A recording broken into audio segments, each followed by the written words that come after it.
ব্যস্ততম জীবনের ছুটি দিয়ে কিছুদিনের জন্য সবাই মিলে ঘুরতে গিয়েছিলাম সিলেটে। আর সেই ট্যুরের 4টা পার্ট অলরেডি আমি আপনাদের শেয়ার করতেছি। এটা ছিল সিলেট ট্যুরের 3rd দিন, মানে তৃতীয় দিন। ওই দিন কথা ছিল পিকনিক বাস কোথাও যাবে না, কিন্তু তারপরে বললো যে না, যেহেতু শুক্রবার ছিল, লাঞ্চের পরে হচ্ছে 3টা সাড়ে 3টার দিকে বের হবে। তো সকালবেলা উঠেই আমি আপনাদের একদম এখন দেখা যাচ্ছে কী পরিমাণ ভিড় ছিল।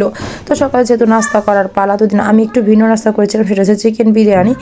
আমি যে জায়গায় যাই সেখানে বিরিয়ানি অবশ্যই এগুলো ট্রাই করি, কিন্তু এখানে দেখলাম বিরিয়ানি বলতে পোলাওর ভিতরে চিকেন কারি ছিল, আর তার সাথে ডিম ছিল। এটা ছিল ব্রয়লার মুরগি, ছিল 2 পিস পোলাও আর ডিম, আর তার সাথে মুরগির ঝোল আর সালাদ হিসেবে লেবু কাঁচামরিচ। এখানে শসাটা সালাদ হিসেবে দেয় না, তো এটা খেতে একদম অ্যাভারেজ লাগছে, অত ভালো লাগে নাই। তারপর সকালবেলা কি করার, খেতে হবে, তার জন্য খেয়েছি। অবশ্য পুরোটা শেষও করি নাই, আরাফকে আর রোজাকে একটু খাইয়ে দিয়েছিলাম।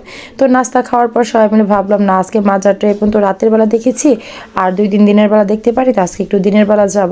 তো সকালবেলা তখন প্রায় 10টা বাজে। এখন একটু হচ্ছে মাজাটার ভিতর দেখেন কি পরিমাণে ভিড়। তো এখানে হচ্ছে পুকুর পরিষ্কার করতেছিল, যে পুকুরে মাছ থাকে সেটা পরিষ্কার করতেছিল, তার জন্য মাছগুলো দেখা যাচ্ছিল না। আর এত পরিমাণ ভিড় আপনারা একটু ঠিক খেয়াল করলে বুঝতে পারবেন যে গত 2 দিনের তুলনায় শুক্রবারে অনেকটা ভিড় ছিল। আর এই তো হেঁটে হেঁটে তারপর আমরা কবরস্থানের দিক যে সালমান শাহর কবর দেখতে। আর এই দেখেন একদম শেষের আগে হচ্ছে সালমান শাহর কবরটা আমি জুম করে দেখাচ্ছি। বাইরে যে কারো সাইনবোর্ডটা ছিল সালমান শাহ লেখা, ওইটাই। তারপর হচ্ছে আমরাটা খাই ফুলের মতো। আর একটা রেস্টুরেন্ট ঢুকে ছাড়া ফালুদা খাবে, তার জন্য ফালুদা নিল। রোজা পুডিং খাবে, তাই রোজা পুডিং নিয়েছে। স্বাধীন অবশ্য তেমন কিছু খাইনি রোজার থেকে, শুধু একবার একটু পুডিং খেয়েছিল এই। আর আমি হচ্ছে এই সমুচাটা খেয়েছিলাম।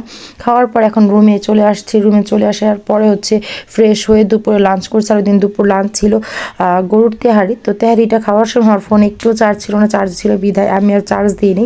তো এখানে দেখতেছেন আমাদের রুম থেকে একদম হোটেলটা কত কাছে, সরি মাজারটা কত কাছে, মানে একটা বিল্ডিং পরে হচ্ছে মাজার। আর এখানে আমি হচ্ছে দুপুরে পরে লাঞ্চে একটা টপস প্যান্ট, আর উপরে হচ্ছে লং, যেগুলো কি কাট করে ওভারকোট বলে, কিন্তু কি ওভারকোট সেটা মন নেই, মানে সফট কাপড়ের।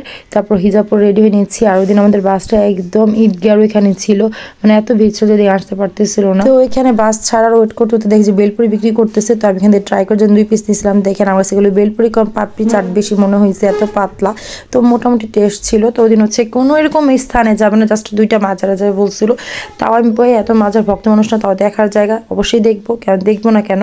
প্রকৃতির এত সুন্দর জিনিস, আল্লাহ তৈরি, মানে প্রকৃতি আল্লাহর তৈরি, মানুষ বানাইছে কত সুন্দর সুন্দর জিনিস, সেগুলো দেখার জন্য আসলে আমি গেছি। তো প্রথমে আমরা হচ্ছে শাহ সুন্দর মাজারে যাই। তো এখানে যাওয়ার জন্য হচ্ছে বাস থেকে নেমে অটোতে করে যেতে হয়। আগে যেটা আমরা লাস্ট টাইম হেঁটে গিয়েছিলাম, কিন্তু এবার আমরা অটো দিয়ে গেছি। তো এই তো দেখতেছেন এত উঁচা ছিল পাহাড়ের উপরের মাজারটা, যে হাঁটতে হাঁটতে লিটারালি পা ব্যথা হয়ে গেছে। মানে আমি যে এত বেশ, আমি অত মোটাও না, আবার একদম স্লিমও না, মিডিয়াম স্বাস্থ্য। তারপর আমি এত ক্লান্ত হয়ে গেছি। তো ভাবতেছি মোটা মানুষটা, মানে আমার থেকে আমার আপুর একটু মোটা, ওরা যে কী কষ্ট করে উঠছে রে ভাই। আর এই মাজারটা না মানে অনেক সুন্দর বলবো না, কিন্তু মোটামুটি সুন্দরই ছিল। তারপরে তো এখন মাজার টাজার দেখে একটু ঘোরাফেরা পরে নামার পালা। নামার সময় একটা চিপস কিনে নিয়েছিলাম, আর আইসক্রিম আমি যেটা পছন্দ করি সেটা পাইনি। তো এখান থেকে আমরা হচ্ছে বাসে করে আবার চলে আসি বোরহান উদ্দিন মাজার। যদি ভুল না হয় বোরহান উদ্দিন মাজার হবে, ভুল হলে সবাই একটু ক্ষমা দৃষ্টিতে দেখবেন।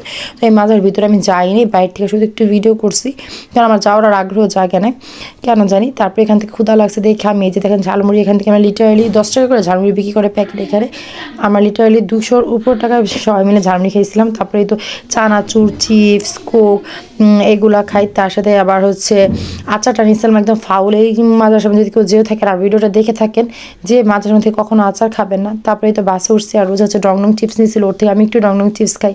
আর আমি যেহেতু চানাচুর নিয়েছিলাম, তাছাড়া আরও চিপস না, সব আমরা মিলে ঝিলে খাইছি, যে যেটা ইচ্ছা মতো নিয়েছি। কেউ ঝালমুড়িও নিয়েছিল প্যাকেটেরগুলো, তারপর কোক নিয়েছিল। আমি আসলে বুঝলাম না যে পুরো ট্রিপে আমি কোনো কোকের ভিডিওই নিতে পারিনি, মানে মনেই থাকে না। তো এই তো এখন হচ্ছে দেখতেছি বাসে এত পরিমাণ ভিড়ে গেছে রাস্তায়, যে আমাদের বাসটা বেরোচ্ছিল না, একটু সময় লাগবে। তার জন্য আমি একদম সামনে, যেহেতু 2 থেকে 3 মিনিট হাঁটলে সুরমা নদীর ব্রিজ, আমি ওখানে চলে আসছি।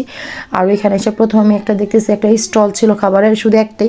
ওইখানে হচ্ছে গরম গরম বেগুনি, তারপর সিঙ্গারা বিক্রি করতেছে। ওখান থেকে আমি শুধু প্রথমে একটা নিয়ে ট্রাই করে দেখলাম যে ভালো লাগে। আর এখানে কাঁচামরিচের পরিবর্তে সব জায়গায় হচ্ছে শুকনো মরিচ ভাজা দিয়েছিল ঝাল খাওয়ার হিসাবে। তো এখানে খাই দেখলাম মাসালা বেগুনি আর হচ্ছে আলুর চপ, 2টাই মজা। তারপর সমুচা ভাত ছিল, আমি এগুলো এগুলো নিয়ে আসছিলাম আর বাচ্চারা সবাই মিলে খাইছি। আর এই যে আমি আসার সময় দেখেন এগুলো বার্মিস আচার বলে, বেশিরভাগ ঝাল দেওয়া থাকে, যে প্যাকেটগুলো খুঁজে খুঁজে প্রায় 10টার মতো নিচ্ছিলাম এবং 2 দিন আমি এগুলো শেষ করছি।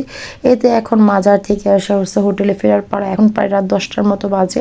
তখন হচ্ছে আর ভাবছিলাম যে একটু ডিনার করবো, আর ডিনারে এত বাড়ি কিছু খাবো না, তার জন্য পরোটা আর ভাজি নিয়েছিলাম। তো এই দোকানে সিম আলু ভাজি ছিল, আমি এটা দেখাইছিলাম, তার সাথে অবশ্যই ডিম ভাজা নিছি। আর কিন্তু আমার কাছে কিন্তু দোকানে ডিম ভাজা একদমই ভালো লাগে না। ওরা হচ্ছে খাওয়া দাওয়া করে রুমে এসে একটু রেস্ট নিয়ে আমি আমার বের হয়ে গেছি আজান রোজা সহ একটু কাবাব আর পরোটা নিয়ে আসবো। তো এই দেখেন দেখতে দেখতে আমি অনেক দিন পর এখানে এসে বাদাম পাইছি, আর সেই বাদামটা কিনে নিই। আর আমি হাঁটতে হাঁটতে একদম কাবাবের ওখানে গেছি। তো আজকে আরেকটা কাবাবের স্টল বসছিল, তো ওখান থেকে নেওয়ার আগে একটা খেয়ে আমার ট্রাই করছি, তারপর আসার সময় পরোটার কাবাব নিয়ে আসছি। আর এখানে কাবাব তখন শীতে ঢুকাইতেছিল, আর আমি হচ্ছে ডিম অনেক পছন্দ করি, তা আমি আজান রোজা ডিম খেয়ে আবার রুমের জন্য নিয়ে আসছি। আর এই তো দেখবেন এখন হচ্ছে আমার পকেটের মধ্যে ওভারকোটের আমি হচ্ছে ডিম নিয়ে নিয়েছিলাম, সেটাই দেখাচ্ছিলাম আপনাদের। তো এই রুমে এসে খাওয়া দাওয়া করছি, আর রাতের বেলা প্রায় 11:30-12টার দিকে ঘুমাই গেছি। তো দেখাবে পরবর্তী ভিডিওতে সিলেটে লাস্ট দিন কী করছি। ততক্ষণ সবাই ভালো থাকুন, সুস্থ থাকুন, আল্লাহ হাফেজ।